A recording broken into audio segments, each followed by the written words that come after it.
The purpose of this short video presentation is to bring to your attention the existence of a publication written and released by the Rockefeller Foundation back in 2010 entitled Scenarios for the Future of Technology and International Development. The reason I bring this to your attention has everything to do with the recent and ongoing events currently happening worldwide as a result of the so-called coronavirus pandemic. Beginning on pages 18 and 19 of the 54-page publication, this section is titled Lockstep, which is described as, and I quote, a world of tighter top-down government control and more authoritarian leadership with limited innovation and growing citizen pushback.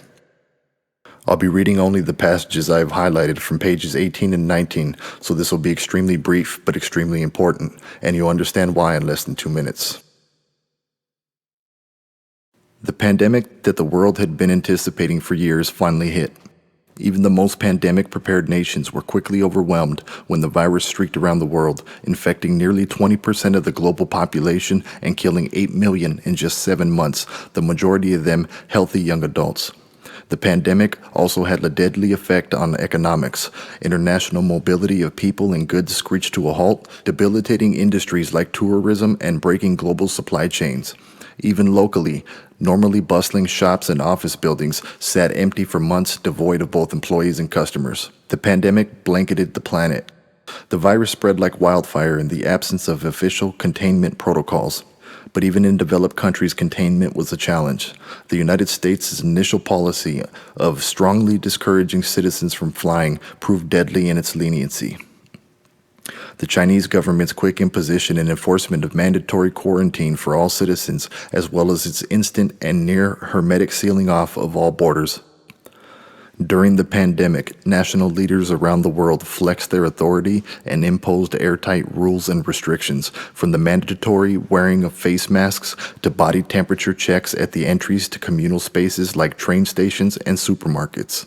Even after the pandemic faded, this more authoritarian control and oversight of citizens and their activities stuck and even intensified.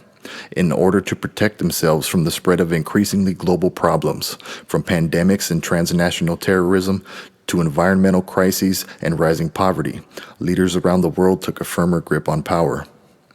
At first, the notion of a more controlled world gained wide acceptance and approval.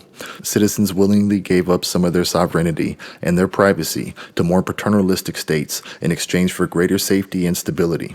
Citizens were more tolerant and even eager for top-down direction and oversight, and national leaders had more latitude to impose order in the ways they saw fit. In developed countries, this heightened oversight took many forms. Biometric ID for all citizens, for example, and tighter regulation of key industries whose stability was deemed vital to national interest. But more authoritarian leadership worked less well, and in some cases tragically, in countries run by irresponsible elites who used their increased power to pursue their own interests at the expense of their citizens. I'll read that once more.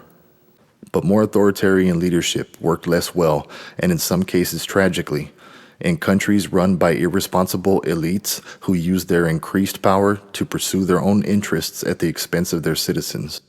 So, in other words, this entire coronavirus pandemic, all the panicking that the news media is getting people to do has been staged. I mean, it's been written about for years. It's all being done in order to bring a more authoritarian control over the citizens.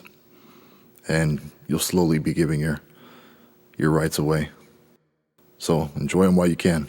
First, we Americans are going to have to yield up some of our sovereignty. That's going to be, to many, a bitter pill.